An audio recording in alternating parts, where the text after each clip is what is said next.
உனக்கெல்லாம் ரஜினி வாய்ப்பு கொடுத்தார் பத்தியா, ரஜினிகாந்தை வச்சு நீ வந்து எப்படி இந்த டைலாக்கை பேசலாம், எந்த டைலாக்கை பேசலாம்?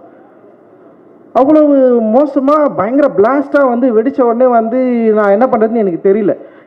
விமர்சன ரீதியாக மிக மோசமாக விமர்சிக்கப்பட்டாலும் அந்த படம் வெற்றி படமாக வணிக ரீதியில் வந்து பெரிய அளவில் கலெக்ட் ஆச்சுன்னா வெற்றி படமாக கொண்டாடப்பட்டிருக்கு. ஆனால் கபாலியை வந்து இவர்கள் வந்து மிக மோசமாக அமைச்சிட்டாங்க.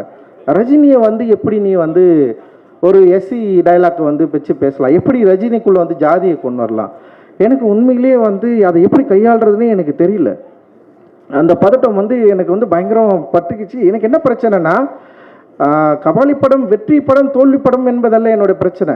இதற்கு பிறகு இந்த மாதிரியான படங்கள் எடுக்கவே முடியாதா? யாராவது எடுக்க வந்தால் இப்படி ஒரு சிக்கல் வருமா? ஏன்னா தமிழ் சமூகத்தில் பயங்கரமான டிஸ்கஷன் நடந்துச்சு அன்றைக்கி. அந்த சினிமாவில் வந்து எப்படி சினிமாவில் நீங்கள் இதை பேசலாம், எப்படி நீங்கள் சினிமாவில் இதை பேசலாம், எப்படி நீங்கள் இதை சினிமாவில் பேசலாம் எனக்கு புரியல.